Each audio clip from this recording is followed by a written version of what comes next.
افروز ہوں اور ذکر آل محمد سے آپ کو مستفیض. نعرہ تکبیر، نعرہ تکبیر، نعرہ رسالت، نعرہ رسالت، نعرہ ولایت، نعرہ ولایت، نعرہ حیدری، نعرہ حیدری، حسینیت، حسینیت، یزیدیت، یزیدیت، فخر ایشیا، فخر پاکستان، حجت الاسلام والمسلمین، قبلہ علامہ سید شہنشاہ حسین نقوی صاحب.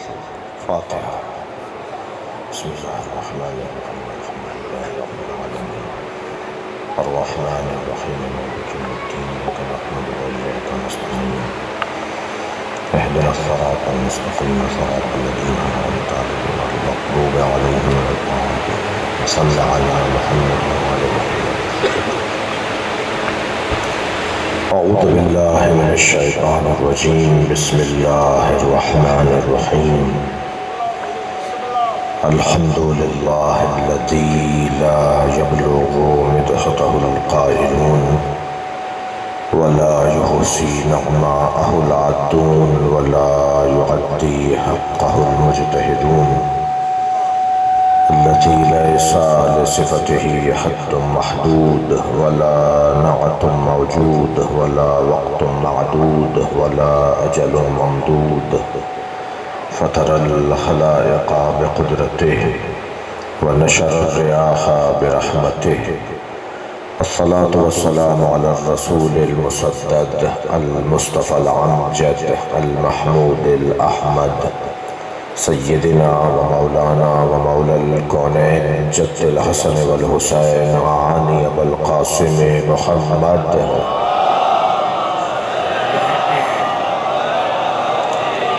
وآله الطيبين الطاهرين المعصومين الذين قال الله إنما يريد الله ليذهب عنكم الرجس أهل البيت ويطهركم تطهيرا.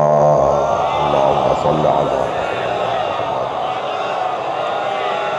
ولعنة الله على أعدائهم أجمعين من يوم عداوتهم إلى قيام يوم الدين. أما بعد، قال الحكيم في قرآن الكريم. بسم الله الرحمن الرحيم. قل إنما أنا بشر مثلكم يوحى إلي أنما إلهكم إله واحد فمن كان يرجو لقاء ربه فليعمل عملا صالحا ولا يشرك بعبادة ربه أحدا. صلوات.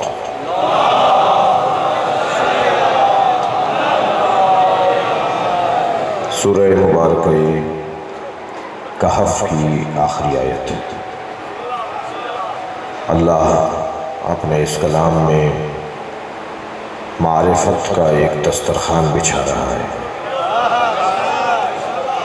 خالق کا کلام قرآن اور مخلوق کا کلام نہج البلاغہ، یہ دو ایسے کلام ہیں جو وقت کے محتاج نہیں ہیں. زمانہ ان کا محتاج ہے، یہ زمانے کے محتاج نہیں ہے. بلکہ میں یوں کہوں کہ جیسے جیسے زمانہ آگے بڑھے گا، شعور بشر بلند ہوگا، ایسے ایسے کلام الہی اور کلام علی سمجھ میں آئے گا. اور جوش نے تو بہت اچھا کہہ دیا کہ انسان کو بیدار تو ہو لینے دو، ہر قوم پکارے گی ہمارے ہیں حسین. جیسے جیسے شعور بشر بلند ہوگا، جیسے جیسے معیار فہم بلند ہوگا، میں اپنے بچوں سے کہتا ہوں کہ سائنس کو ترقی کرنے دو. سائنس جتنی ترقی کرے گی اتنا اہل بیت کی عظمت روشن ہوگی. اس لیے کہ جو بات وہ 1400 سال پہلے کہہ گئے، سائنس اسے آج سمجھ رہی ہے. لہٰذا علم کی ترقی اہل بیت کی طرف راغب کرتی ہے. میں غلام محمد میڈیکل کالج سکھر میں یوم حسین، یہ یوم مصطفیٰ مجھے اس وقت یاد نہیں آ رہا، اس میں خطاب کے لیے گیا، ڈاکٹروں سے خطاب تھا. اور ڈاکٹر اساتذہ بھی تھے اور ڈاکٹر طالب علم بھی تھے. تو میں نے سوچا کہ ڈاکٹروں سے خطاب کرنا ہے تو مولا کے اقوال میں ان اقوال کو ایک جگہ جمع کر کے بیان کر دوں جو باڈی سے متعلق ہیں، جو بدن سے متعلق ہیں، کیونکہ ڈاکٹر کا موضوع باڈی کا بدن ہے. العلم و علمان، میرے مولا نبی فرماتے ہیں علم کی 2 ہی قسمیں ہیں، علم الادیان و علم الابدان، یا دین کا علم ہے یا بدن کا علم ہے. تو ڈاکٹر کا کام ہے بدن کے بارے میں تحقیق کرنا، بدن کے بارے میں اس کے علاج معالجے کو، اس پہ غور کرنا، اس میں کمی اور زیادتیوں کا خیال کرنا. تو ہم نے سوچا کہ ایسا کوئی بیان ہو تاکہ ڈاکٹر حضرات کو بھی.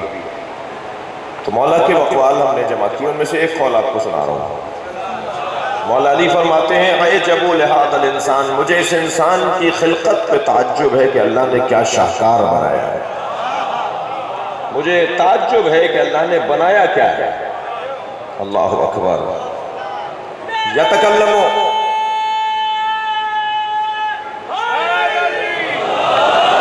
فرماتے ہیں یتکلم بلحم، یہ گوشت کے لوتھڑے سے بولتا ہے.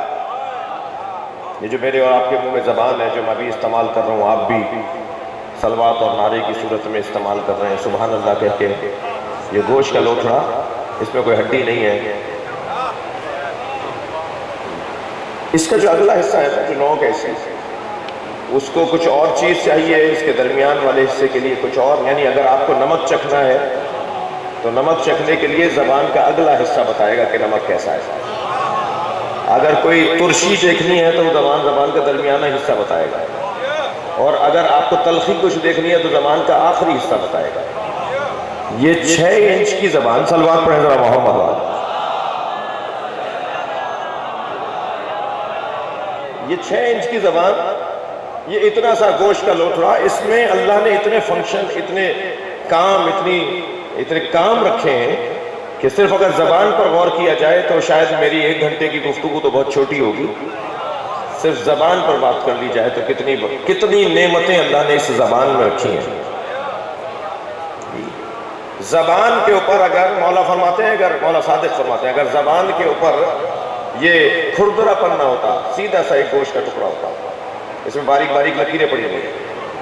جی یہ مولا صادق فرما رہے ہیں، اس میں باریک باریک لکیریں پڑی ہوئی ہیں. یہ جو باریک باریک لکیریں پڑی ہوئی ہیں، اگر یہ چیز نہ ہوتی تو یہ لقمے کو آخر تک نہ لے کے جاتی، یہ پیچھے پھینکنے کے کام میں آتا ہے. مولا فرماتے ہیں اگر یہ تمہارے ناخن نہیں ہوتے نا تو تم کسی چیز کو پکڑ نہیں سکتے تھے. یہ پکڑنے کے لیے، گرفت میں لانے کے لیے، یہ ایسے نہیں بنا دیا اللہ نے. ہماری پیشانیوں پہ باریک باریک نالیاں ہیں، بل ہیں. جی ہماری آنکھوں کا پانی نمکین ہوتا ہے. میرے اور آپ کے پیر کے اندر ایک نشیب ہے، اگر نشیب نہیں ہوتا تو مولا صادق فرماتے ہیں کہ پھر 2 پیروں کی اور ضرورت پڑتی. یہ 2 پیروں کا کام 2 پیروں میں اللہ نے رکھ دیا. اونٹ کی طرح سپاٹ پیر اگر ہوتا نا ہمارا تو ہم 2 پیروں پہ نہیں چل سکتے تھے. یہ کیمرہ لیے کے بیٹھے ہیں نا میرے دوست، یہ 3 اسٹینڈ ان کے 3 پیروں کا ہے. 2 پیروں پہ کھڑا کر کے دکھائیں اس کو. یہ 2 پیروں پہ نہیں کھڑا کر سکتے. 2 پیروں پر 2 ستونوں پر کوئی نہیں کھڑا ہو سکتا. یہ اللہ نے انسان کو گر نہیں رہا، یہ 2 پیروں پہ چل رہا ہوتا ہے. اس کو تیسری چیز کے چوتھے پہیے 4 ہوں گے چلیں گے، پہیے 3 ہوں گے تو چلیں گے. 2 پہیوں والے جو سواری ہے اس کو ٹیکنے کی ضرورت ہے. یہ اللہ نے 2 پیروں کے اندر ہماری صلاحیت رکھی ہے. آپ اور میں سمجھتے ہیں ہم ان کانوں سے سنتے ہیں، یہ جو ظاہری کان ہمیں نظر آ رہے ہیں ہم ان سے نہیں سنتے. یہ چلنے میں بھی کام آتے ہیں، یہ بیلنس کو برقرار کرتے ہیں. 2 پیر ہیں، ادھر 2 کانوں سے بیلنس برقرار ہے. کسی کا اگر یہ باہر کا کان کٹا ہوا ہونا اس کی چال بگڑ جاتی ہے، اس کا بیلنس بگڑ جاتا ہے. مولا علی فرماتے ہیں صحراؤں میں نہ جاؤ، بیابانوں میں نہ جاؤ، اپنے آپ کو آئینے میں دیکھ لو، اللہ سمجھ میں آ جائے گا. اور یہ میں نہیں، مولا علی نہیں، اس سے پہلے اللہ نے کہا ہے سنریہم آیاتنا فی الآفاق. سورہ مبارکہ فصلت کی 55ویں آیت. بہت جلد ہم اپنی نشانیاں پوری کائنات میں انہیں دکھائیں گے. وفی انفسہم حتی یتبین انہ الحق. ہم پوری کائنات میں اپنی نشانیاں دکھائیں گے اور اس انسان کے 6 فٹ کے بدن کے اندر اپنی نشانیاں دکھائیں گے. اور یہ اپنے اوپر غور کر کے سمجھ لے گا کہ اللہ ہے۔ ایک شخص آ گیا میرے مولا علی کی خدمت میں، یا علی اللہ ہے؟ مولا نے فرمایا تم ہو؟ کہنے لگا ہاں ہوں۔ حضرت نے فرمایا ہمیشہ سے ہو یا بعد میں ہوئے ہو؟ کہنے لگا میرے ماں باپ کی وجہ سے میں ہوا ہوں۔ حضرت نے فرمایا تمہارے ماں باپ ہمیشہ سے تھے یا انہیں بھی کوئی لے کر آیا؟ کہا وہ دادا دادی کی وجہ سے آئے۔ کہا انہیں ہمیشہ سے تھے یا کسی کے سبب آئے؟ بولتا رہا بولتا رہا۔ حضرت نے فرمایا کہیں جا کے رکو گے کہ کوئی ہے جسے کسی نے خلق نہیں کیا ہے، بس جہاں جا کر رکو گے کہ اسے کسی نے خلق نہیں کیا وہی اللہ ہے۔ توجہ کر رہے ہیں؟ اچھا ایک جملہ یہی سنتے جائیے، مجھے ابھی آگے بات کرنی ہے آپ سے۔ یہ جو مولا علی کے چاہنے والوں کا، یہ جو حسین کے عزاداروں کا مجمع ہے نا، ان سے زیادہ کوئی توحید سمجھ نہیں سکتا۔ جتنی اچھی توحید آپ کی کتابوں میں لکھی ہے نا، صلوات پڑھیں گے نبی کے ذات پر،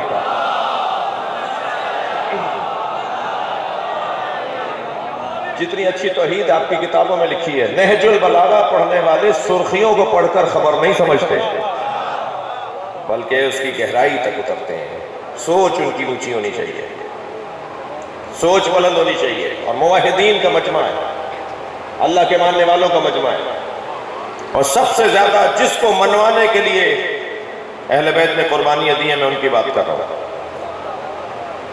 یہ خواجہ اجمیری نے، جعفری صاحب، خواجہ اجمیری نے ضرورت شعری کی وجہ سے نہیں کہا تھا کہ حقہ کے بنا الہ الہ است حسین۔ کلمہ تو یہ نہیں ہے لا الہ ہے، لا الہ تو کلمہ نہیں ہے، کلمہ تو ہے لا الہ الا اللہ۔ کیوں نہیں کہا خواجہ اجمیری نے کہ حقہ کے بنا لا الہ الا اللہ است حسین؟ آدھا کلمہ کیوں پڑھا ہے خواجہ اجمیری نے؟ شاہ است حسین، تھکے ہوئے تو نہیں ہیں؟ شاہ است حسین، بادشاہ است حسین۔ شاہ اور بادشاہ میں بھی کچھ فرق ہے جو پھر کسی اور موقع پہ عرض کروں گا۔ شاہ است حسین، بادشاہ است حسین، بتا دوں کیا فرق ہے؟ شاہ اور بادشاہ میں فرق یہ ہے کہ جو شاہ کو شاہ بنائے اسے بادشاہ کہا جاتا ہے۔ جی میں اپنے لیے فقیروں کی اولاد ہوں، فقیروں کو ایک جملہ کہوں کہ ہم فقیروں سے دوستی کر لو، ہم فقیروں سے دوستی کر لو، گر سکھا دیں گے بادشاہی کے۔ وہ جو بادشاہ شاہ است حسین، ذرا ربائی سن لیجئے، مجھے ایک مطلب آپ کو توجہ دلانی ہے۔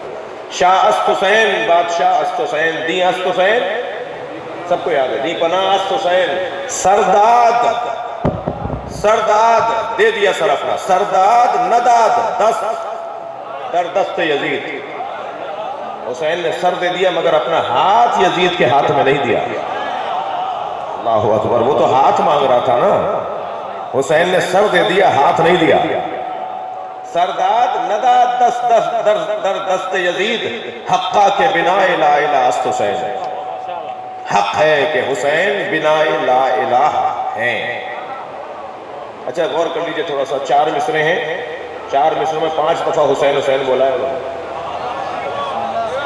شاہ است حسین، بادشاہ است حسین، دی است حسین، دی پناہ است حسین، سرداد نداد دست در دست یزید، حقہ کے بنا لا الہ است حسین۔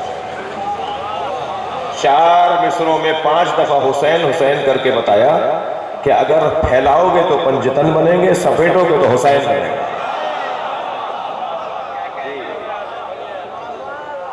پھر تیسرے مصرے میں یزید کا نام آیا ہے۔ جس مصرے میں، توجہ چاہوں گا، جس مصرے میں یزید کا نام آیا ہے، خواجہ اجمیری نے حسین کا نام وہاں نہیں رکھا۔ یہ حسین کی توہین ہے کہ اس کے نام کے ساتھ حسین کا نام آ جائے۔ میں آپ کے توسط سے کہنا چاہوں گا کہ ابھی جو پاکستان میں 15 دن سے جو کچھ ہوا وہ عالمی سازش ہے، وہ عالمی سازش ہے۔ پاکستان ایک موڑ پر آ کے کھڑا ہوا ہے، حسین منظر اسے نظر آ رہا ہے۔ پاکستان ترقی کی طرف ہے، پاکستان ترقی کی شاہراہ پر آ چکا ہے، نئے دوستوں کی تلاش میں ہے۔ جب کسی کے 4 پرانے دوست ہوں اور ایک نیا دوست آنے لگے نا، تو 4 لوگوں کے دل چھوٹے ہو رہے ہوتے ہیں کہ یہ نیا کہاں سے آ گیا۔ وہ جو پرانے پاکستان کے دوست ہیں وہ نئے دوست سے پریشان ہو رہے ہیں۔ جبکہ ضروری نہیں ہے کہ نیا آنے والا پرانوں کا بھی دشمن ہو. دل بڑا کرو تو ہمیں دوست بنانے دو. میں لاڑکانہ کے منتخب مجمع سے اور میری ظاہر مجلس سے لاڑکانہ کے لیے تو نہیں ہے. لاڑکانہ میں ہو ضرور رہی ہے. صدر مملکت اسلام آباد میں بیٹھتے ہیں مگر پورے پاکستان کے صدر ہوتے ہیں نا. حضرت آدم کو اللہ نے زمین پر خلیفہ بنایا مگر وہ تو پوری کائنات کے خلیفہ ہے نا. بیٹھ زمین پر ہیں. تو یہاں سے میں ایک پیغام دینے جا رہا ہوں. ہم نئے دوستوں کی تلاش میں ہیں. پاکستان ترقی کی راہوں پہ گامزن ہے. پڑوسیوں سے تعلقات کو بہتر کرنا چاہتا ہے. لہٰذا بہت سے پرانے دوست پریشان ہیں. جب پرانے دوست پریشان ہوں گے تو وہ ملک کے حالات ایسے بنائیں گے کہ نئے دوست قریب نہ آنے پائیں. تو جب آپ شیعوں کو یہ پتہ چل گیا, جب آپ سنیوں کو یہ پتہ چل گیا کہ یہ سازش ہو رہی ہے تو لڑنا کس بات کا ہے؟ سمجھیں خدا کے واسطے پاکستان کے خلاف سازشیں. ایک تو یہ پہلو ہے. دوسرا پہلو یہ ہے کہ ایک انگریز صحافی نے لکھا ہے کہ بعض عرب ممالک اسرائیل کو تسلیم کروانا چاہتے ہیں پاکستان میں. پاکستان اسرائیل کو تسلیم کر لے اور پاکستان اسرائیل کو تسلیم کرے گا. اس راہ میں سب سے بڑی رکاوٹ اگر کوئی ہے تو وہ شیعہ ہیں. مل کے جواب دیجیے.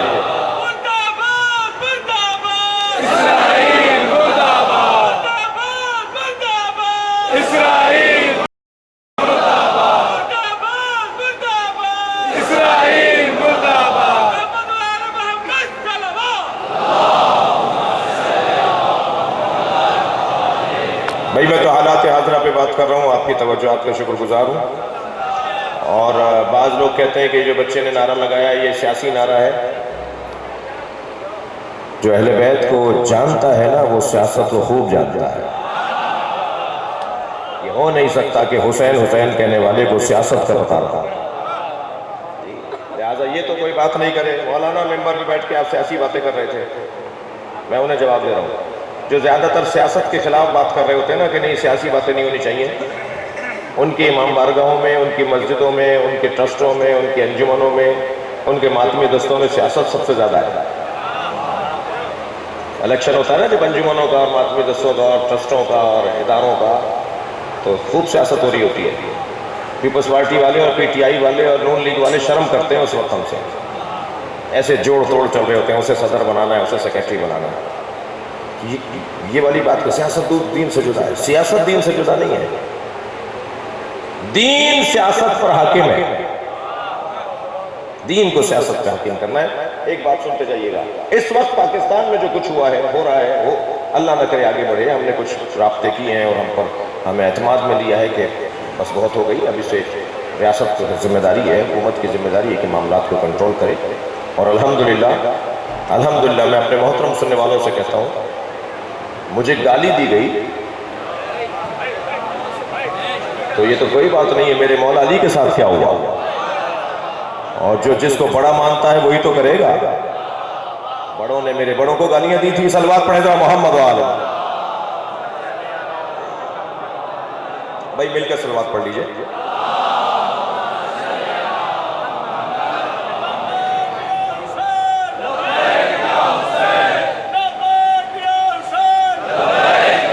نعرہ لگائے تو پورا لگائے, سب جواب دیں.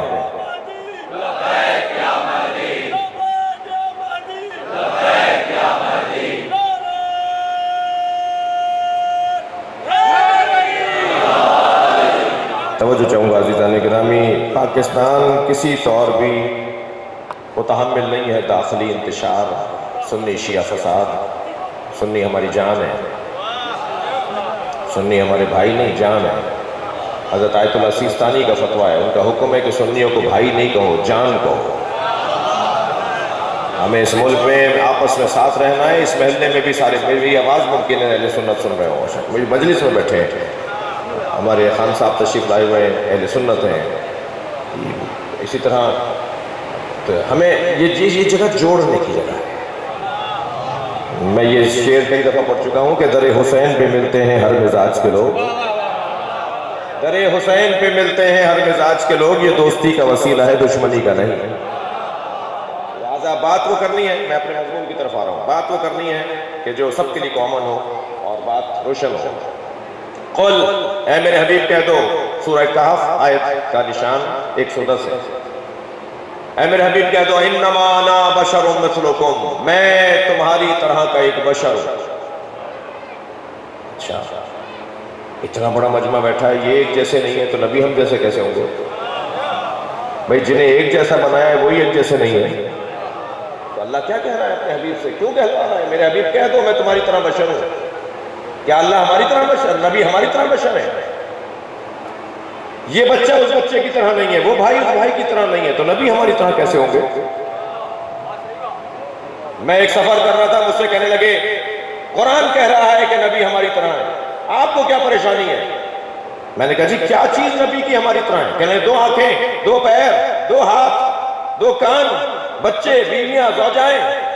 میں نے کہا پھر میں کہہ دوں آپ سے کہ شمر آپ کی طرح ہے، فرعون آپ کی طرح، یزید آپ کی طرح ہے؟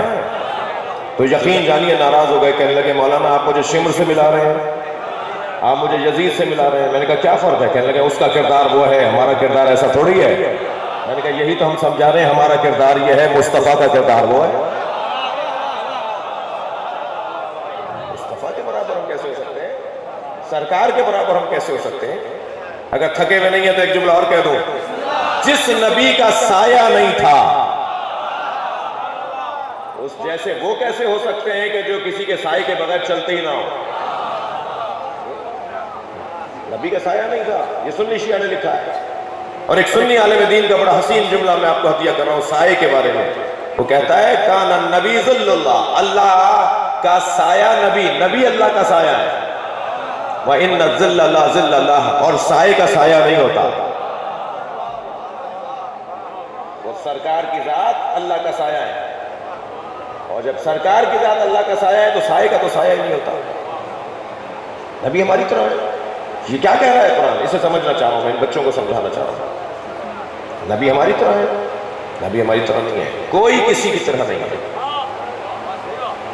یہ فلاں فیکٹری کی جو فلاں کمپنی کی جو گاڑی، ٹویوٹا کی گاڑی، مثال سوزوکی کی گاڑی، 2020 کا ماڈل، 2000 گاڑیاں انہوں نے کمپنی سے نکالی، سب ایک جیسی ہوتی ہیں؟ ہمارے بنائے ہوئے ایک جیسے ہوتے ہیں، مگر اللہ کے بنائے ہوئے ایک جیسے نہیں ہوتے۔ یہ خالقیت کا تقاضا ہے کہ ہر مخلوق کو نیا بنائے، کوئی کسی جیسا نہیں ہے۔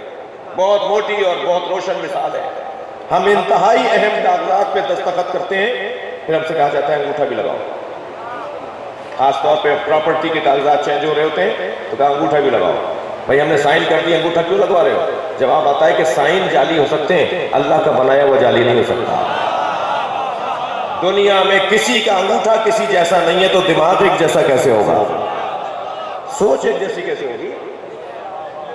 اللہ نے کسی کو کسی جیسا نہیں بنایا، تھک تو نہیں رہا میری باتوں سے؟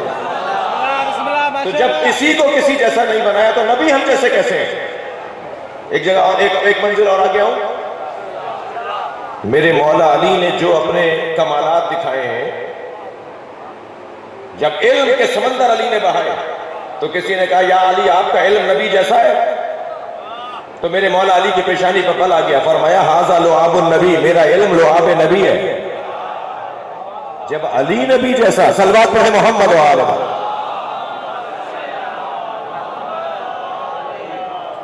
انما انا بشر مثلکم، میں تمہاری طرح کا ایک بشر ہوں۔ اچھا آیت یہاں مکمل ہو گئی ہوتی، میں تو کہتا ہوں کہ آیت پوری پڑھ لیتے۔ بعض دوستوں کی خواہش ہوتی ہے کہ ایک آیت پڑھ کر عقیدہ بنا لیں، جو ایک آیت پڑھ کر عقیدہ بناتا ہے اس کا عقیدہ ٹھیک نہیں ہوتا۔ ایک صاحب میرے پاس آیت لے کر آ گئے، ایاک نعبد و ایاک نستعین، قرآن کہہ رہا ہے کہ ہم تیری عبادت کرتے ہیں، تجھی سے مدد مانگتے ہیں، تو پھر اللہ ہی سے مدد مانگنی چاہیے۔ میں نے کہا بھائی تمہاری باتیں بڑی اچھی ہیں، میں ان بچوں اور جوانوں سے بھی کہہ رہا ہوں کہ اگر کوئی کہے نا کہ ہمیں ڈائریکٹ اللہ سے مانگنا چاہیے تو اسے کہا کرو کہ اپنا چہرہ آئینے میں جا کے دیکھو، تم اس قابل ہو کہ تم اللہ سے ڈائریکٹ مانگو؟ اللہ سے ڈائریکٹ مانگنے والا یا محمد ہے یا علی ہے؟ کسی میں جرأت نہیں ہے۔ یہ مقام بہت بلند مقام ہے، نہیں، نبی مکرم نبی کہہ رہے ہیں میں تمہاری طرح بشر ہوں. اچھا کون کہہ رہے ہیں؟ نبی کہہ رہے ہیں یا اللہ کہلوا رہا ہے؟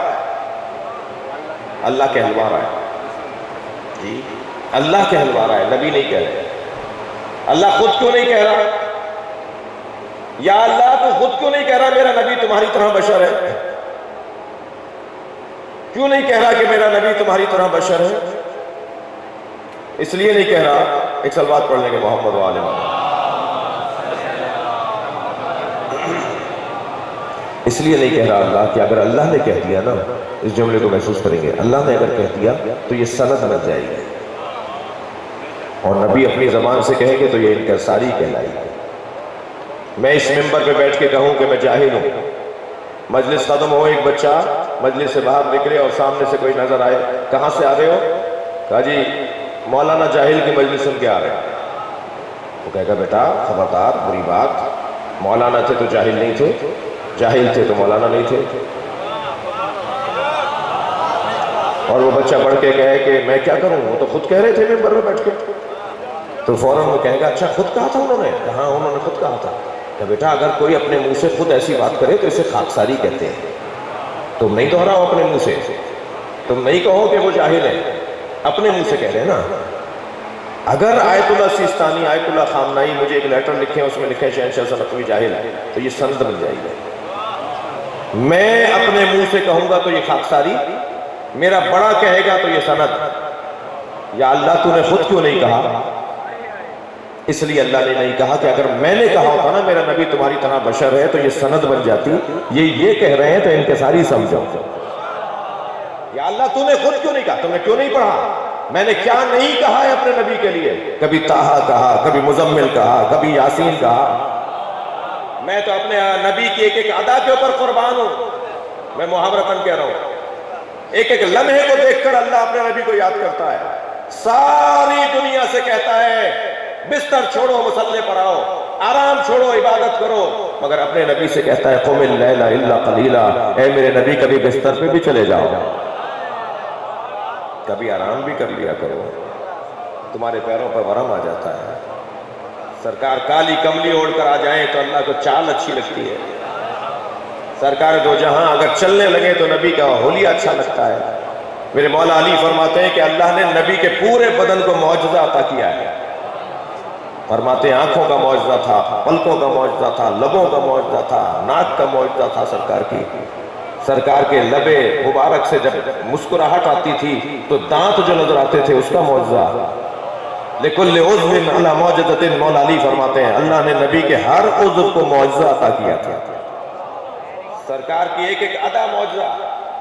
حضرت نقل علامہ نقل صاحب کا بڑا حسین جملہ ہے، فرماتے ہیں اللہ نے سارے نبیوں کو جو معجزے دیے تھے نا وہ ہمارے نبی کے معجزے نہیں تھے.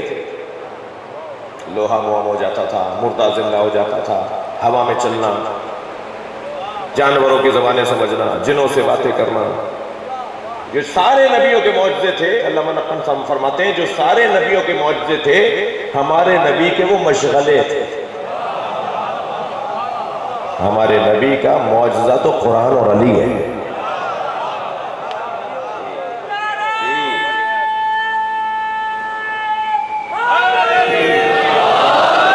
میں یہ جلدی میں کہہ گیا، صرف ایک جملہ کہہ دوں تاکہ بات روشن ہو جائے. معجزہ ضرورت کے مطابق طلب کو کہا جاتا ہے. نبی کے زمانے میں شعر و شاعری کا دور تھا، ادبیات کا دور تھا، شعر کہے جاتے تھے.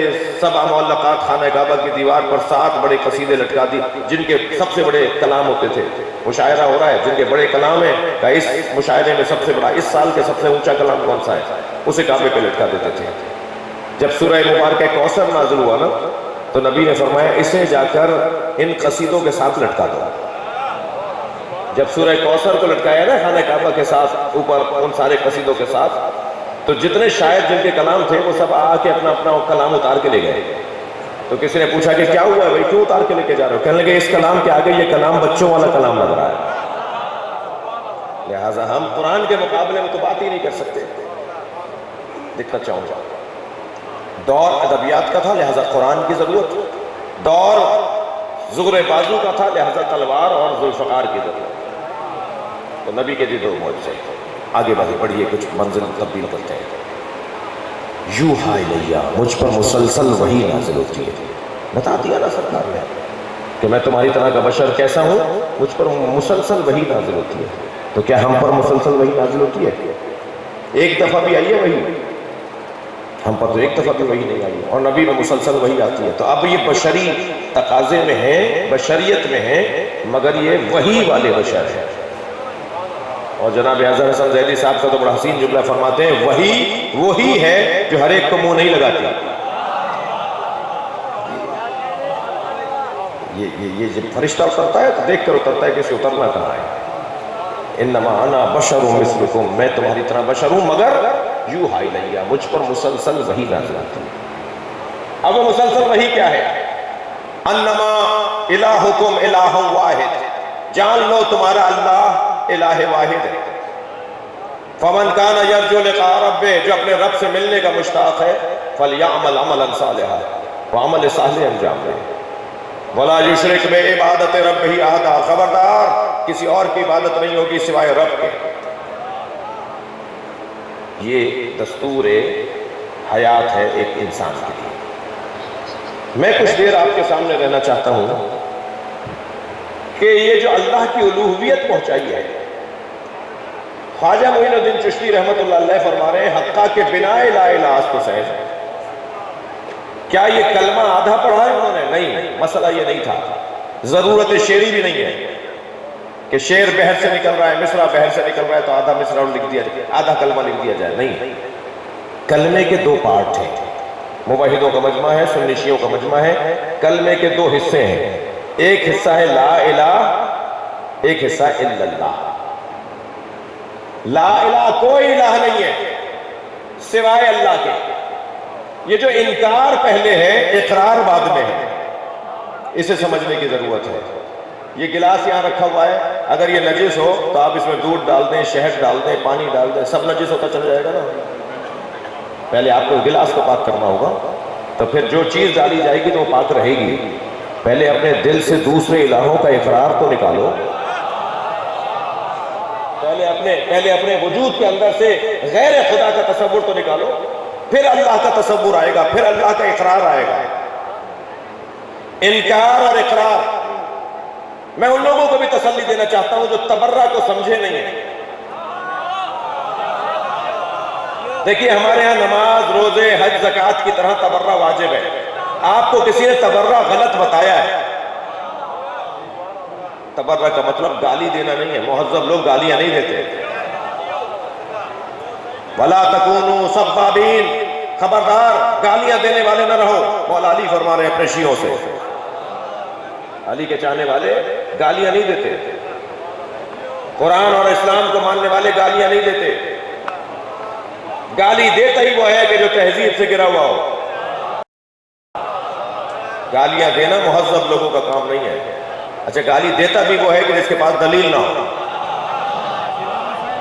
جی میں نے ایک بہت بڑے مفتی صاحب سے کہا، میں پنجاب سے کراچی آ رہا تھا، جہاز میں سیٹیں ہماری ساتھ تھیں. میں نے ان سے کہا مفتی صاحب، دوستوں سے کہا پہلے تو ہماری سیٹیں ساتھ کرا دو، یہ 1-1.5 گھنٹے کا سفر ذرا اچھا گزر جائے گا.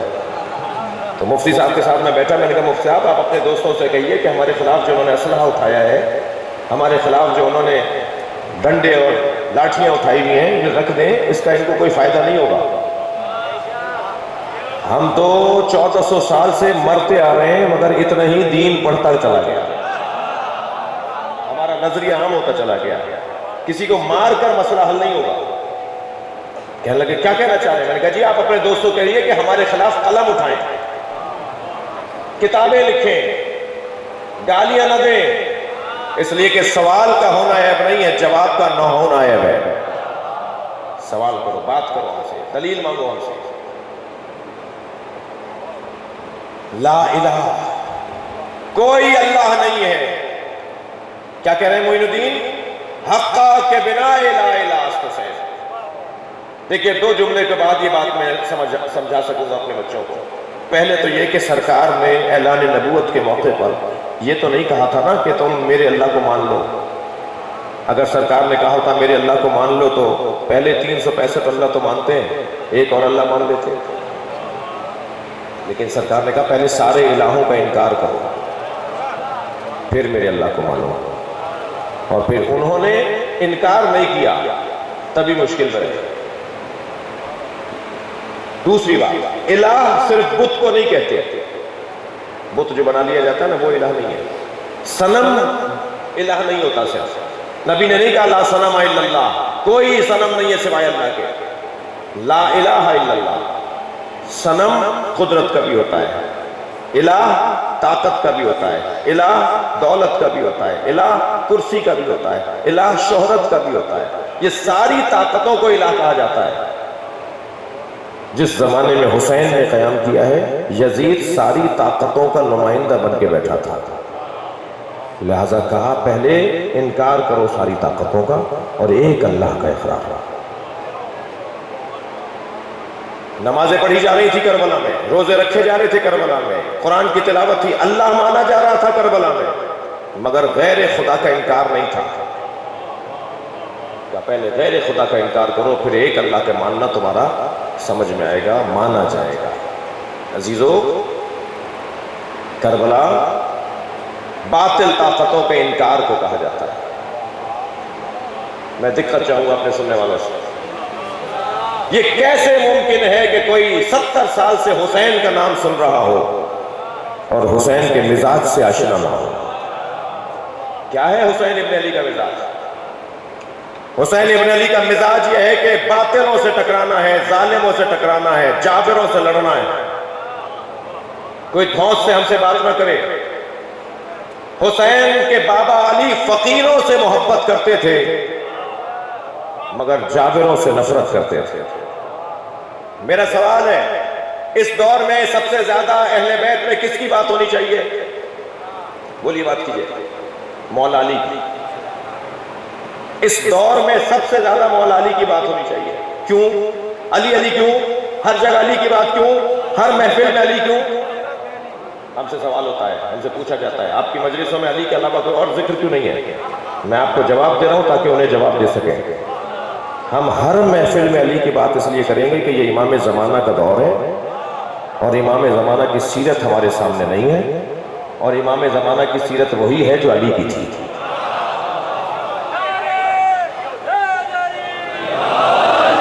ہمیں زیادہ سے زیادہ مولا علی کی سیرت پہ غور کرنے کی ضرورت ہے تاکہ سمجھ میں آئے کہ نبی، سمجھ میں آئے کہ مہدی کیسے ہے۔ دقت چاہوں گا، کیا کریں گے امام زمانہ آ کر؟ وہی کریں گے جو علی نے کیا۔ کس سے لڑیں گے امام مہدی آ کر؟ وہی اسی سے لڑیں گے جس سے علی لڑا۔ کس سے پیار کریں گے امام زمانہ آ کر؟ اسی سے جسے علی پیار کرتے تھے۔ اللہ اکبر۔ میرے مولا نبی فرماتے ہیں یا علی اللہ نے زینکا اللہ بالزہد فی الدنیا وحب المساکین۔ یا علی اللہ نے تمہیں سجا کر بھیجا ہے دنیا میں دو چیزوں کے ساتھ۔ اس مجلس میں آپ نے سجایا ہے اسے ممبر کے ساتھ، فرش کے ساتھ، روشنیوں کے ساتھ، مائک کے ساتھ۔ اگر ان میں سے کوئی ایک چیز کم کر دیں سجاوٹ کم ہو جائے گی، معیار نیچے آ جائے گا۔ جی آپ سج کر بیٹھے ہیں فلاں کپڑے پہن کر، ہر شخص کی ایک زینت ہے۔ میرے مولا نبی فرما رہے ہیں علی تمہیں اللہ نے جو زینت عطا کی ہے وہ دو چیزوں سے دی ہے۔ علی کو زینت اللہ نے دو چیزوں سے دی ہے۔ الزہد فی الدنیا، تمہیں دنیا کی ضرورت ہی نہیں ہے، دنیا تمہارے پیچھے ہے۔ اللہ نے تمہیں سجایا ہے کہ تم دنیا سے زاہد ہو۔ جی اپنی ابا لے گئے درزی کے پاس، اتنے پیون لگے ہوئے تھے اس کے اندر۔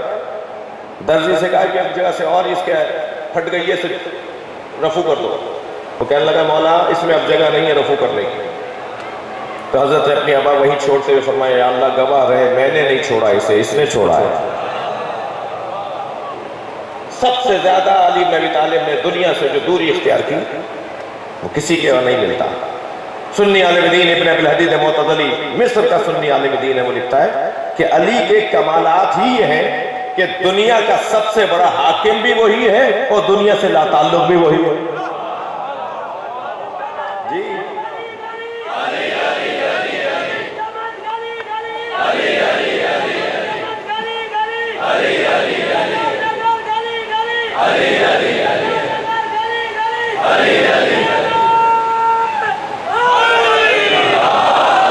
یہ کیسے ممکن ہے؟ کیونکہ حاکم بھی ہو اور زاہد بھی ہو. مولا علی کا کلام پڑھ کر دیکھیے، مالک اشتر کا جو عہد نامہ ہے حکمرانوں کے لیے، ہم نے خان صاحب کو دیا، وہ پڑھتے ہیں اور کوٹ بھی کرتے ہیں بہت سارے الفاظ اس میں سے. دقت ہے الزہد فی الدنیا زینک اللہ الزہد فی الدنیا وحب المساکین. ایک چیز تمہیں دنیا کا زاہد بنایا ہے اللہ نے.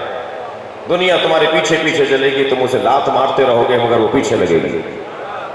اور دوسری چیز جو اللہ نے تمہیں زینت عطا کی ہے وہ ہے حب المساکین. تم مسکینوں سے، فقیروں سے، غریبوں سے محبت کرو گے. کبھی غور فرمایا علی کا نام یہ ملنگ زیادہ کیوں لیتے ہیں؟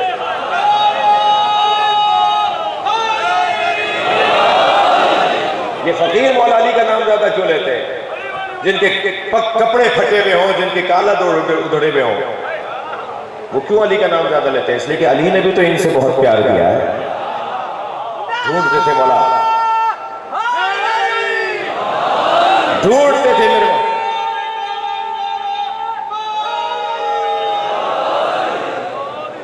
ڈھونڈتے تھے میرے مولا فقیروں کو. ہر کچھ دن کے بعد بلکہ ہر روز چلے جاتے تھے ایک وقت فقیروں کی آبادی میں، اپنے رومال میں روٹی باندھ کے لے جاتے تھے. جب وہ دیکھتے تھے نا علی کے آنے کا ٹائم ہو رہا ہے، علی آنے والے ہیں، تو بڑے خوش ہو رہے ہوتے تھے، چہرے ان کے کھل رہے ہوتے تھے، علی ہمارے ساتھ بیٹھیں گے.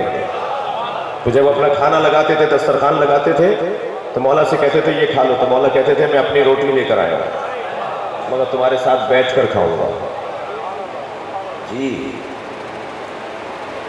غریبوں کا اعتماد دیا علی نے، فقیروں کا اعتماد دیا علی نے. روٹی گھٹنے سے توڑ کر کھا رہے ہیں. ایک چاہنے والے نے سوکھی روٹی علی کھا لیا. ایک دن بیٹھے کھانے کے لیے، سنیں گے یا نہیں؟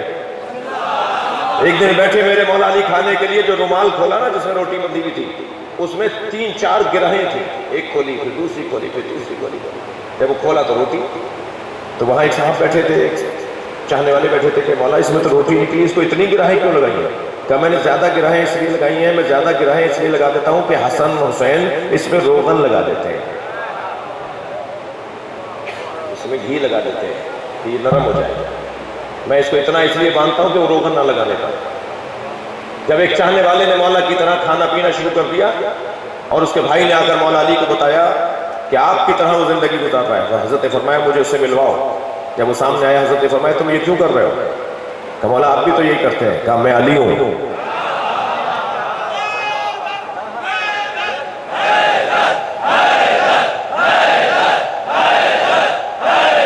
بلند تر صلوات پڑھیں گے محمد و آل محمد پر. یا علی. دو چیزوں سے مولا علی کو سجا کر بھیجا ہے. کیوں زیادہ بات کریں اہل بیت کی، کیوں زیادہ بات کریں مولا علی کی؟ کیونکہ امام کا دور ہے. مولا علی کا دور ہے یعنی امام مہدی کا دور ہے. دل کر رہا ہے ذرا ایک تھوڑی دیر کے لیے آپ کو میدان جنگ میں لے جاؤں. جب مولا علی میدان جنگ میں جاتے تھے نا تو یہ علی کا مسکینوں سے پیار ہی تو تھا کہ بھاگنے والے کے پیچھے نہیں جاتے تھے. جی توجہ کر رہے ہیں؟ یہ بھاگ رہا ہے بیچارہ مسکین ہے، اس کے پیچھے کیوں جائے؟ کسی نے پوچھا مولا سے، مولا جب میدان میں جہاد میں میدان سج جائے، میدان جم جائے، ہم آپ کو کہاں ڈھونڈیں اگر ضرورت پڑ جائے؟ جی ایک بہت بڑے میدان میں جہاد ہو رہا ہے، مولا ہم آپ کو کہاں ڈھونڈیں آپ کی ضرورت پڑ جائے کہ آپ سے کوئی مشورہ کرنا ہے؟ حضرت نے فرمایا مجھے وہیں ڈھونڈنا جہاں میں گھوڑے سے اترا ہوں گا. میں کہیں جاتا نہیں ہوں، نہ مجھے کسی کے پیچھے جانا پڑتا ہے، نہ کسی میں ضرورت ہے کہ میرے پیچھے آئے. میں جہاں اترتا ہوں میدان میں وہیں کھڑے ہو کے لڑتا رہتا ہوں. حب المساکین کی ایک اور مثال دوں. سرکار مولا علی سے کسی نے پوچھا کہ جہاد میں آپ جب میدان میں اترتے ہیں تو آپ کے پیش نظر کون ہوتا ہے؟ فرمانے لگے ایک تو میں دن کے آخری وقت میں جاتا ہوں تاکہ کم لوگ مارے جائیں، اور دوسرے میں میدان میں جب اترتا ہوں تو سرداروں کو ڈھونڈتا ہوں، فقیروں کو مارنے کی ضرورت کیا ہے؟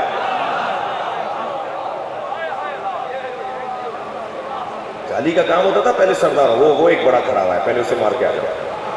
جنگ احد میں تھک تو نہیں رہے میری بات؟ جنگ احد میں بدوی صاحب، جنگ احد میں ایک کرائے کا قاتل لے کر آئے یہ مشرکین۔ یہ میں آج کی زبان میں بات کر رہا ہوں نا، یہ والی اصطلاح تو آج کی ہے، کرائے کا قاتل۔ یہ اس وقت تو نہیں تھی، مگر میں مجلس تو آج پڑھ رہا ہوں نا۔ تو کرائے کا قاتل کیا ہوتا ہے کہ اسے بلا کے لائے ہوئے ہیں، مسلمانوں سے لڑنے جا رہے ہیں، تو وہ پہلوان بہت بڑا تھا، نوفل ابن خویلہ۔ نوفل ابن خویلہ اسے کہا بھی ہم مسلمانوں سے لڑنے جا رہے ہیں، چلو ہمارے ساتھ اتنے پیسے دیں گے۔ اسے کہا کتنے دو گے؟ کہ اتنے نہیں، اور بڑھاؤ۔ ڈیل ہوئی، طے ہوا کہ کتنے پیسے دیے جائیں گے، پھر اسے لے کر آئے۔ تو کرائے کے قاتل بدر کے اندر یہ مشرکین لے کر آئے۔ سوچ لیا، سن لیا، یہ کرائے کے قاتل صرف آج نہیں ہے، یہ کرائے کے قاتلوں کو کل بھی استعمال کیا جاتا تھا، اور خاص طور پہ جو مسلمانوں کو، سنی کو بھی وہی مار کر آتا ہے، شیعوں کو بھی وہی مار کر آتا ہے، اور اسے یہ نہیں پتا ہوتا کہ میں کس کو مار کر رہا ہوں، اسے تو پیسے چاہیے، 20,000 روپے 30,000 روپے میں بندہ مار کے آ جاتا ہے۔ یہ کرائے کے جو قاتل ہوتے ہیں نا عزیزان گرامی، کبھی 20,000 روپے میں کوئی بکتا ہے؟ اگر ناراض نہ تو جملہ کہوں، کوئی روپوں میں بکتا ہے، کوئی ریالوں میں بکتا ہے۔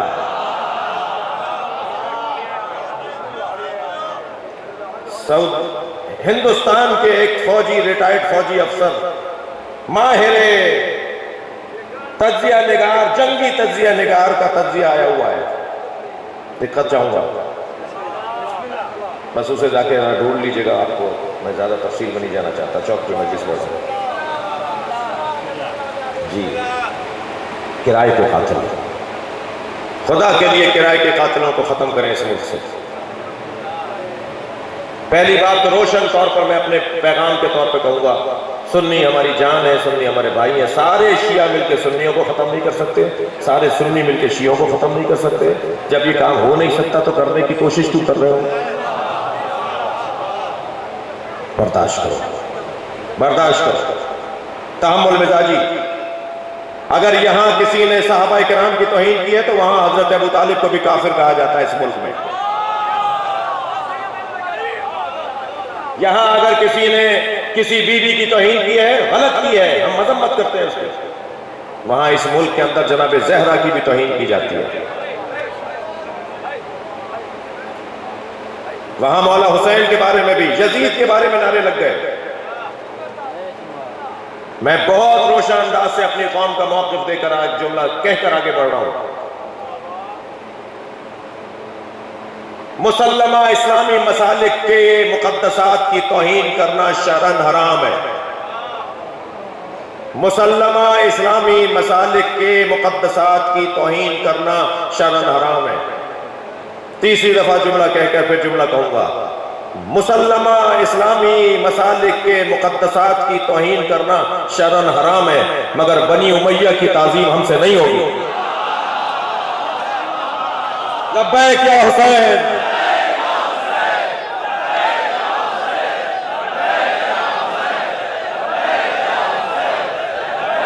بلند تر صلوات پڑھیں گے محمد و آلہ۔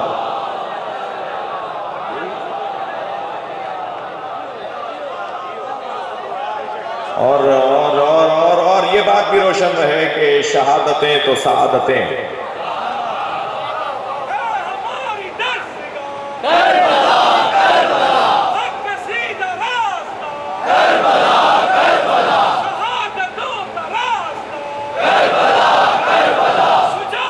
ماشاءاللہ،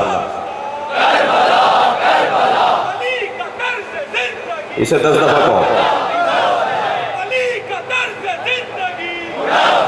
مل کر جواب دیں۔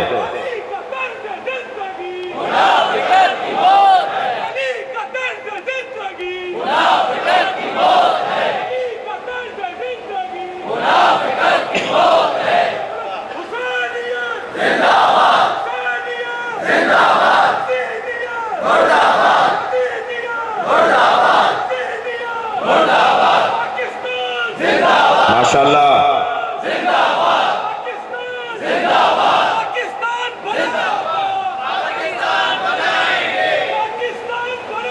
بچائیں گے،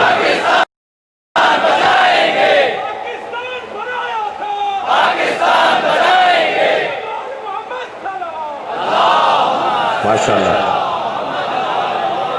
ماشاءاللہ، میں سمجھتا ہوں کہ پیغام پہنچ گیا. ماشاءاللہ، زندہ باد. توجہ ہے، نہیں پڑھوں گا، مجلس تو پڑھوں گا، مجلس ہی پڑھ رہا ہوں میں. آپ کرائے کے قاتل جو پیسے پہ بک جاتا ہو،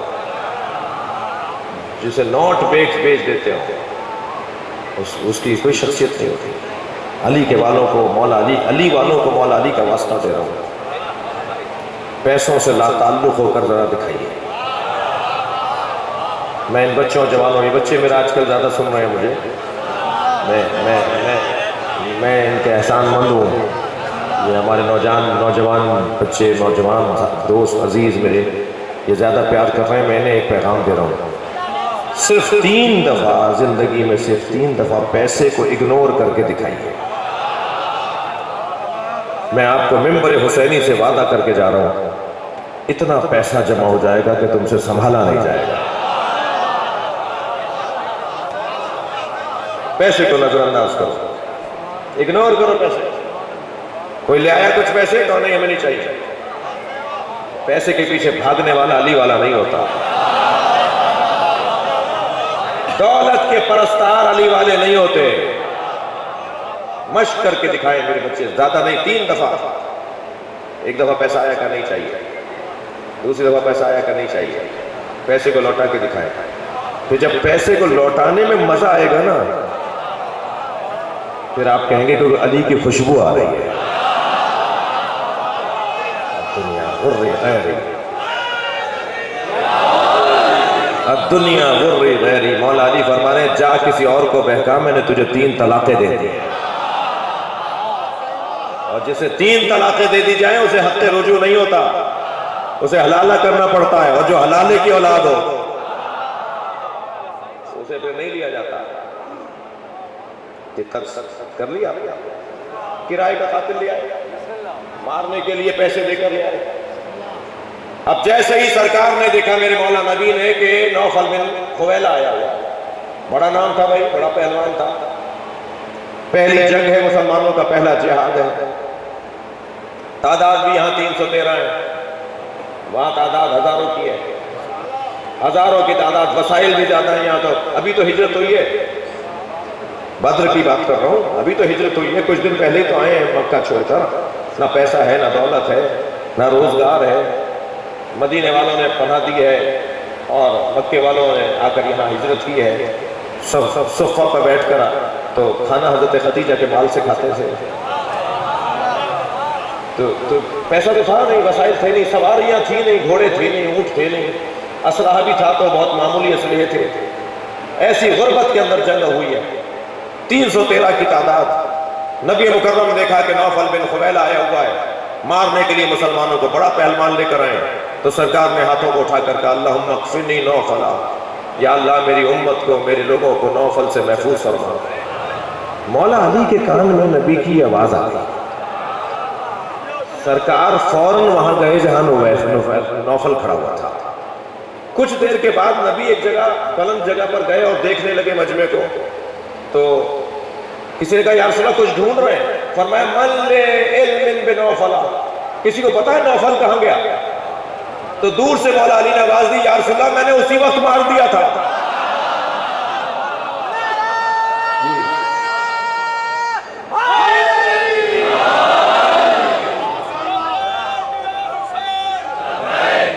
صلوات پڑھیں گے محمد و آل محمد پر. صلی اللہ محمد و آل محمد.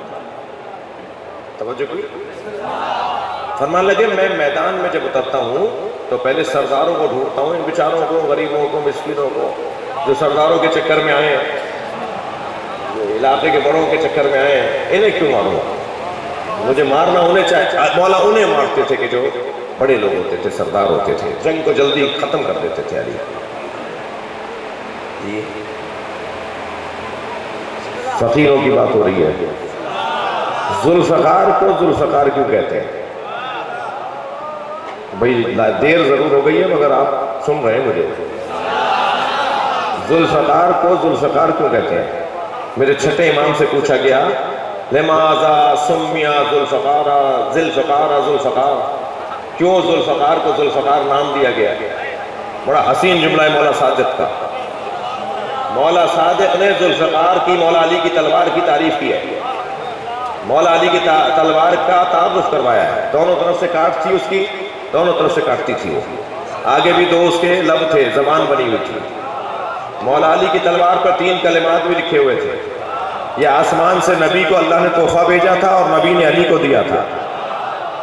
اس ذوالفقار کے اوپر جو جملے لکھے ہوئے تھے ان میں سے ایک جملہ میں کہہ دیتا ہوں آپ کو، من لم یرحم لا یرحم، جو رحم نہیں کرتا اس میں بھی رحم نہیں ہوتا. ایک جملہ اس کے اوپر یہ لکھا ہوتا ہے. مولا کی ذوالفقار، لہذا کیوں ذوالفقار کا نام ذوالفقار رکھا؟ مولا صادق کا جملہ سنیں. مولا صادق فرماتے ہیں اس لیے ذوالفقار کو ذوالفقار کہا گیا ہے اس لیے کہ افتقر فی الدنیا من الحیات وفی الآخرہ من الجنہ. یہ 2 لوگوں کو فقیر بنا دیتی ہے، دنیا میں زندگی سے اور آخرت میں جنت سے. یہ دنیا میں فقیر کر دیتی ہے زندگی سے اور آخرت میں فقیر کر دیتی ہے جنت سے. یہ جس پہ چلتی ہے دنیا میں وہ مارا جاتا ہے، آخرت میں جنت سے محروم ہو جاتا ہے. علی کیا من دل علی ذاتہ لذاتہ، ہے وہ اللہ جو خود اپنی ذات پر دلیل ہے. میدان میں بھی اترے ہوئے ہیں تو اللہ کا ذکر کر رہے ہیں. گھمسان کی جنگ ہے، جنگ صفین. ایک شخص نے آواز دے کر کہا یا علی صف لنا ربنا، ہمیں ہمارا رب سمجھاؤ کیسا ہے. علی نے تلوار میدان میں رکھ دی، اس کے قریب آ کر اللہ سمجھاویں کہ اللہ کے وجود پہ یہ دلیل ہے، یہ دلیل ہے. ایک صحابی قریب آئے، یا علی اتنی گھمسان کی جنگ ہے، یہ آپ سے سوال پوچھ رہا ہے. حضرت نے فرمایا میں لڑی اس لیے رہا ہوں تاکہ اللہ سمجھ میں آ جائے. انہوں نے ابھی اللہ ہی نہیں سمجھا تبھی تو مجھ سے لڑنے آئے. جی کربلا بھی ایسے ہی علی کے بیٹے کی جنگ اور جہاد ہے کہ جو اللہ سمجھانے گیا.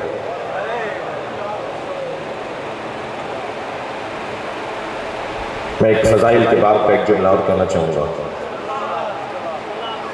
مولا علی فرماتے ہیں کہ نبی فرماتے ہیں کہ ہم لوگوں سے ان کی عقل کے مطابق بات کرتے ہیں. نحنو نکلم الناس علی قدر عقولہم، ہم لوگوں سے ان کی عقل کے مطابق بات کرتے ہیں.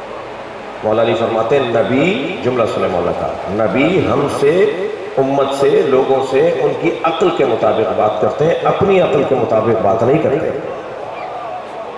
اگر سرکار نے اپنی عقل کے مطابق اپنی امت سے بات کی ہوتی تو امت سمجھتی نہیں. ان کے معیار عقل کے مطابق نبی بات کرتے ہیں. ادھر حکم یہ ہے کہ عقلوں کو بلند کرو، شعور کو اونچا کرو. میں اگر کسی بچہ بن کے بچے سے بات کروں گا تو اس کی عقل تو اوپر نہیں آئے گی، مجھے اس کے اندر کچھ چیزیں ملانی پڑیں گی، کچھ اس کے مطلب کی، کچھ اپنے مطلب کی، تاکہ اس کا شعور بلند ہو. ایسا ہی ہے. ادھر سرکار فرما رہے ہیں ہم لوگوں سے عقل کے مطابق بات کرتے ہیں، ادھر عقلوں کو پرورش دینی ہے. کیسے پرورش ملے گی عقل کو؟ بس عزیزو یہی جملہ میری مجلس کا شاید حاصل جملہ ہو. جب یہ ہم سے بات کرتے ہیں تو ہماری عقل کے مطابق بات کرتے ہیں، جب یہ اللہ سے بات کرتے ہیں تو اپنی عقل کے مطابق بات کرتے ہیں. اگر ائمہ اہل بیت کے معیار عقل کو سمجھنا ہے تو ان کی دعاؤں کو پڑھا جائے. صحیفہ کاملہ پہ پڑھا جائے، صحیفہ سجادیہ، صحیفہ عربیہ، صحیفہ فاطمیہ، صحیفہ رضویہ. دعائے عرفہ امام حسین کی، آئمہ کی دعاؤں سے آئمہ کا معیار فہم معلوم ہوتا ہے. 30 جلدوں کی شرح لکھی جاتی ہے ایک ایک دعا کی، تب بھی لکھنے والا یہ نہیں کہتا کہ میں نے حق ادا کر دیا. محمد علی سید صاحب نے دعائے عرفہ میں 32 جگہ پر امام حسین نے باڈی سے متعلق بات کی ہے. آنکھوں کو اللہ نے کیسے بنایا ہے، زبان کو اللہ نے کیسے بنایا ہے، دل کے گرد اللہ نے جو نسوں کا جال ڈالا ہوا ہے وہ اللہ نے کیوں ڈالا ہے، پھیپڑوں کے اوپر امام حسین نے بات کی ہے. تو جدید سائنس اور حسین میڈیکل اور حسین، طب اور حسین، 32 جگہ امام حسین نے باڈی کی بات کی ہے، اور آج جدید سائنس وہ کہہ رہی ہے جو 1400 سال پہلے حسین کہہ گئے۔ صحیفہ کاملہ میں بھی ایسے ہی ہے۔ میرے مولا سجاد نے پوری کائنات کے بارے میں اپنی ان دعاؤں کے اندر ہماری رہنمائی کی ہے۔ لہذا گزارش کروں گا اپنے محترم سننے والوں میں ان لوگوں سے کہ جن کے گھروں میں صحیفہ کاملہ ہے وہ کھولیں، پڑھیں، اور جن کے یہاں نہیں ہے وہ خریدیں اور پڑھیں۔ میں مکہ المکرمہ گیا، خان صاحب تو وہاں جو کتاب فروشی ہے، یہ جو بک اسٹال ہوتے ہیں، کتابیں بیچنے والے، آ جائیے پیچھے۔ آپ مکے میں مدینے میں آپ جائیں، وہاں جو بک اسٹالز ہیں جہاں کتابیں بکتی ہیں، مذہبی غیر مذہبی، تو وہاں جا کر آپ کہیں کہ ہمیں توجہ ایک طرف ہے، وہاں جا کر کہیں کہ ہمیں صحیفہ کاملہ چاہیے، وہ امام زین العابدین کی دعاؤں کا مجموعہ آپ کے لا کے دے گا۔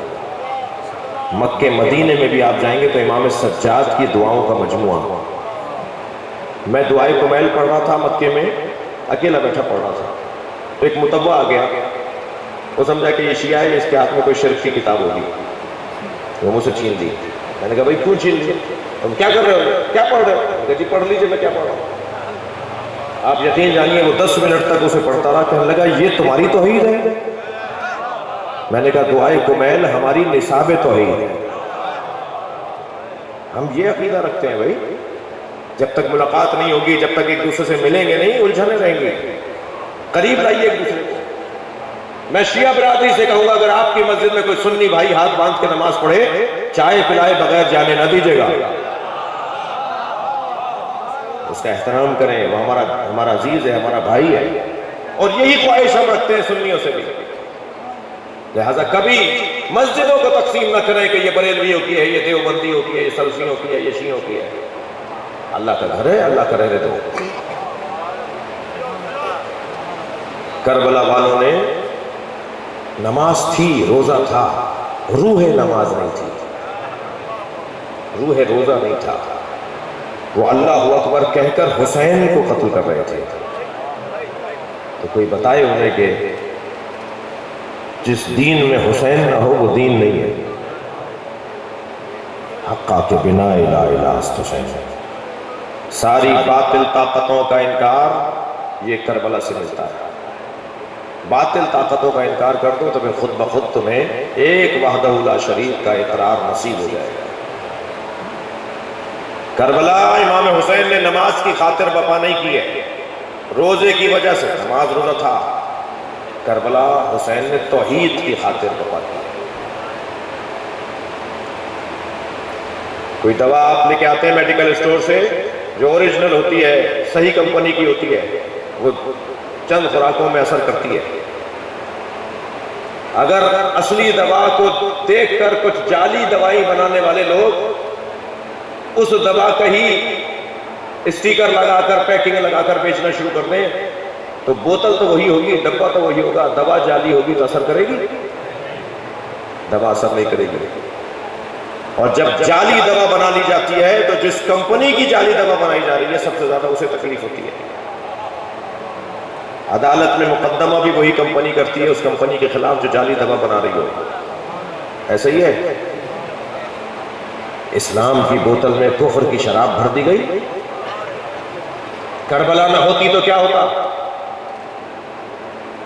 نقل صاحب سیمینار سے خطاب کرنے آئے، کربلا نہ ہوتی تو کیا ہوتا؟ سیمینار کا عنوان ہی یہ تھا، کربلا نہ ہوتی تو کیا ہوتا؟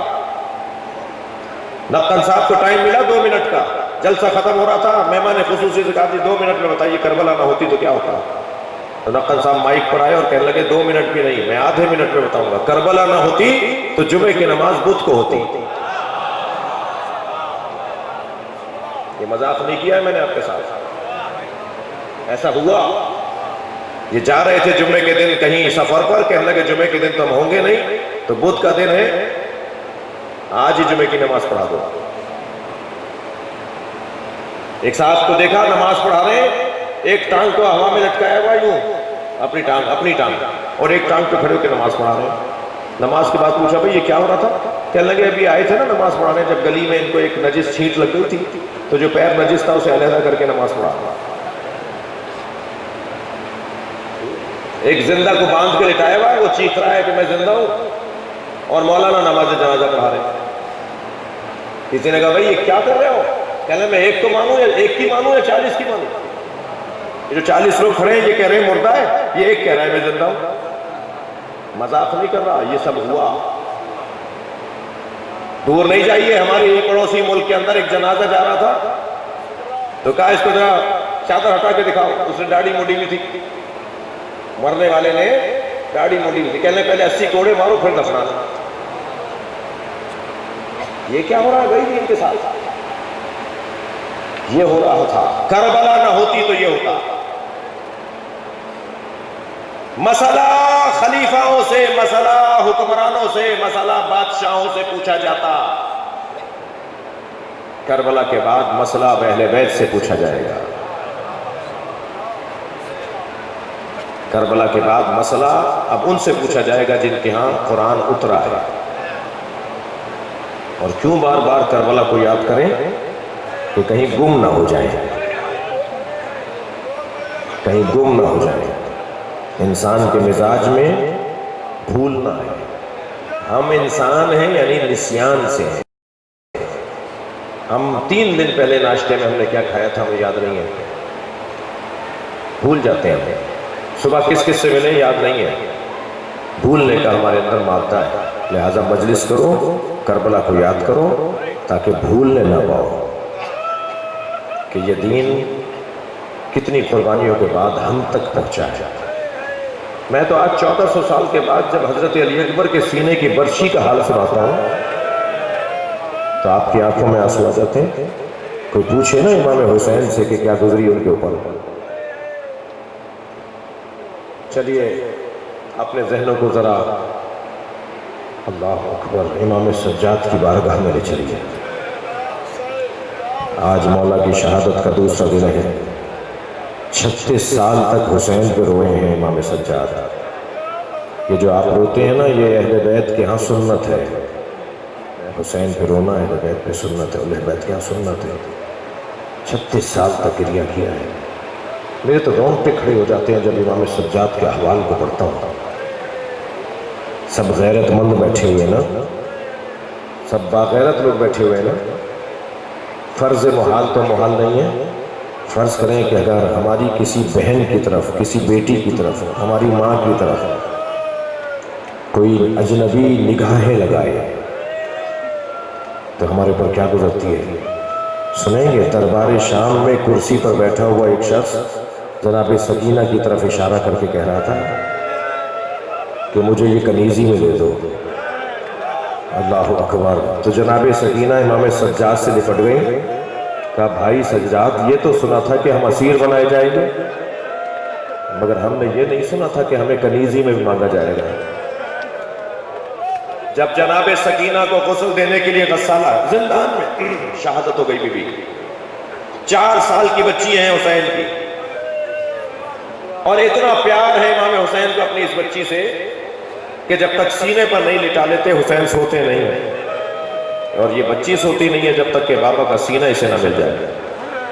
حضرت ابراہیم بھی دعا کرتے تھے یا اللہ مجھے بیٹی عطا فرما، اس لیے کہ بیٹیاں باپ کے لیے بڑی زینت ہوا کرتی ہیں. ایک جگہ فرمایا حضرت ابراہیم نے حضرت اسماعیل اور حضرت اسحاق کے بعد کہ یا اللہ مجھے بیٹی عطا فرما جو میرے جنازے کی زینت بنے.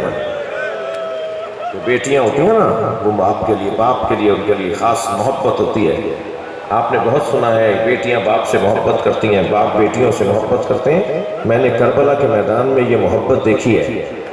چلیے ذرا میرے ساتھ اپنا ذہن لے جائیے. جب ذوالجناح خبر شہادت حسین سنانے آیا نا تو ذوالجناح ڈھونڈ رہا تھا سکینہ کہاں ہے.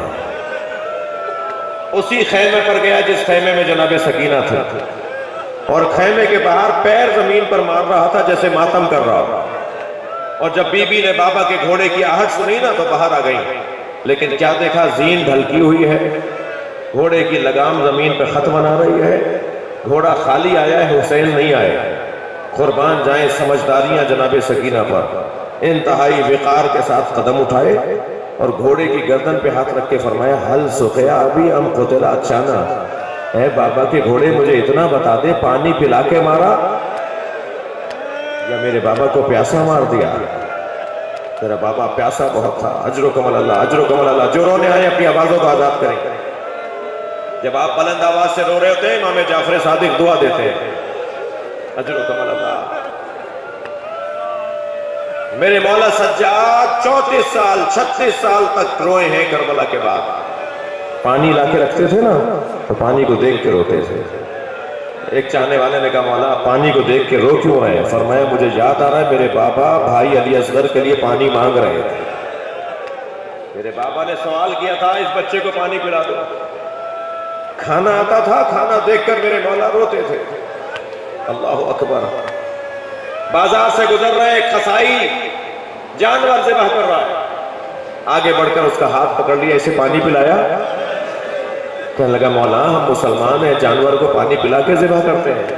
جب اس نے کہا نا کہ ہم جانور کو پانی پلا کے ذبح کرتے ہیں تو پھر مدینے سے کربلا کا رخ کر کے کہا بابا آپ پر سلام ہو، مسلمان جانور کو پانی پلا کے ذبح کرتا ہے. آپ پانی اپنے بچے کے لیے مانگتے رہے مگر مسلمان نے پانی نہیں دیا. گزر رہے تھے، قصائی نے گوشت پر کپڑا ڈال کے اسے چھپا دیا. پوچھنے والے نے پوچھا تم نے گوشت کیوں چھپا دیا؟ کہا دیکھو وہ زین العابدین آ رہے ہیں، وہ یہاں کھڑے ہو کر اس گوشت کو دیکھ کے روئیں گے. امام سجاد سے پوچھا آپ گوشت کو دیکھ کر روتے کیوں ہیں؟ کہا میں نے گوشت کے ٹکڑے کربلا میں بکھرے ہوئے دیکھے، جب میں یہاں گوشت دیکھتا ہوں میرا ذہن وہاں چلا جاتا ہے. اجر و کمل اللہ.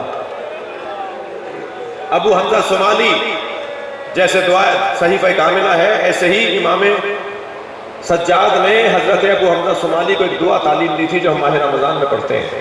ابو حمزہ صومالی کہتے ہیں واقعہ کربلا کے بعد میں امام زین العابدین سے ملنے گیا، کنیز نے مجھے صحن خانہ سے گزار کر حضرت کے حجرے میں پہنچایا. مجھے دروازے سے لیا، جب میں پہنچا امام نے فرمایا لے کر آ جاؤ، میں اندر لے آؤ. تو کنیز مجھے صحن خانہ سے گزار کر حجرے میں لے گئی. تو میں جب جانے لگا تو میں نے دیکھا ایک بی بی ہے جو برقع پہنے دھوپ میں بیٹھی ہے.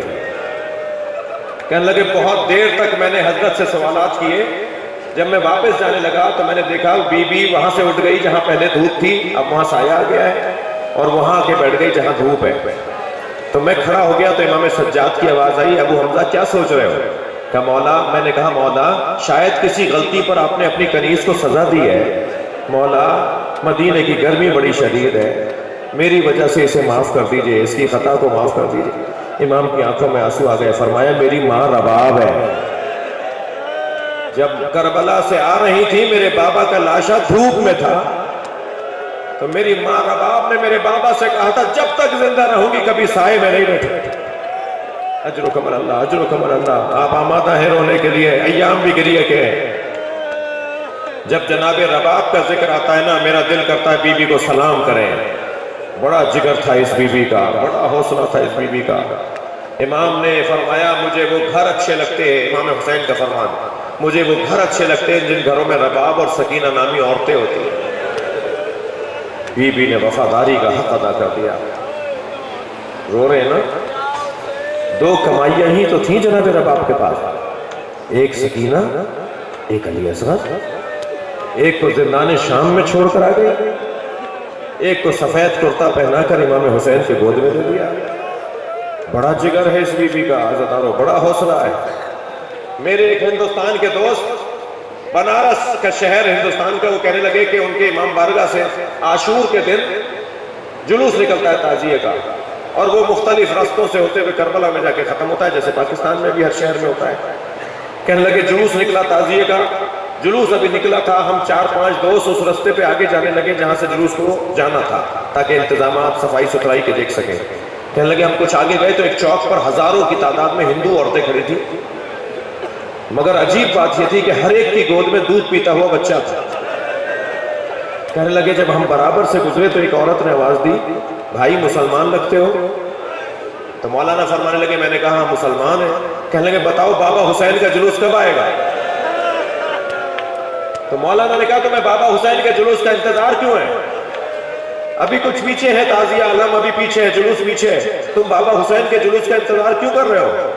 تو کہنے لگے تمہیں نہیں پتا آج حسین کا بچہ بھوکا مارا گیا تھا. ہم آج اپنے بچوں کو اس وقت تک دودھ نہیں پلاتے جب تک تعزیہ دفنا نہ دیا جائے. اللہ اکبر، اللہ اکبر.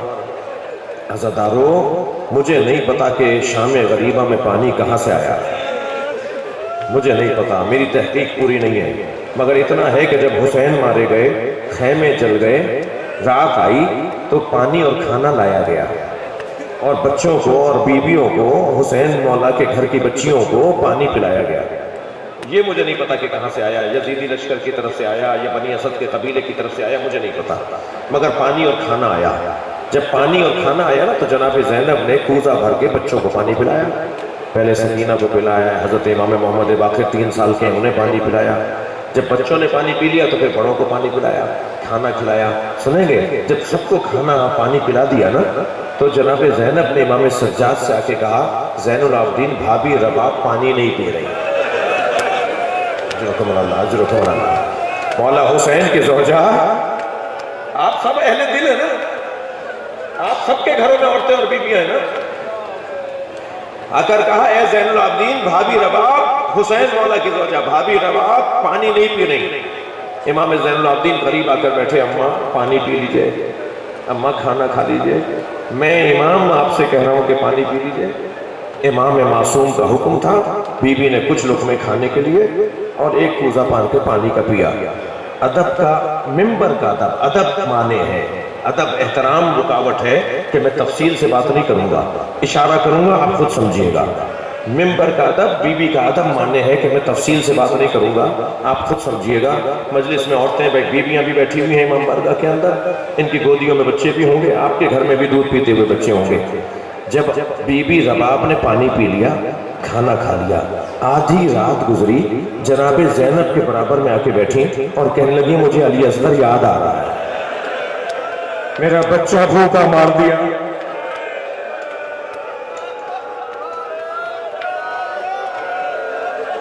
اللہ لعنت اللہ علی قوم الظالمین فسیعلم الذین ظلموا ای منقلب ینقلبون. یا اللہ ان آوازوں پر رحمت نازل فرما، رونے والوں کی توفیقات میں اضافہ فرما، ہم سب کی عاقبت بخیر فرما، بانی مجلس اعزا کے رزق میں عزت میں اضافہ فرما، مرحوم اللہ داد چختائی کی مغفرت فرما، امام زمانہ کے ظہور میں تاجیل فرما. تمام بیماروں کی شفا یابی کے لیے الطاف حسین برگڑی صاحب اور آپ کے ذہنوں میں بھی جو بیمار ہیں ان سب کی شفا کلی کے لیے، ان سب کی، آپ سب کی حاجات کی برابری کے لیے دعا کریں. اللہ حاجات کو امام جو یہ سوچ رہے ہیں، جو آپ سوچ رہے ہیں، ان سب حاجات کو یا اللہ اپنی بارگاہ میں قبول فرما. بانی مجلس اعزا کی والدہ مسعود مہدی صاحب کی والدہ کی شفا یابی کے لیے اور اپنی حاجات کی برابری کے لیے، امام کو راضی رکھنے کے لیے، اپنے عزیزوں کی، اقربا کی جو مسائل اور مشکلات ہیں ان کی آسانی کے لیے بلند تر صلوات پڑھیں گے. اللہم صلی علی محمد.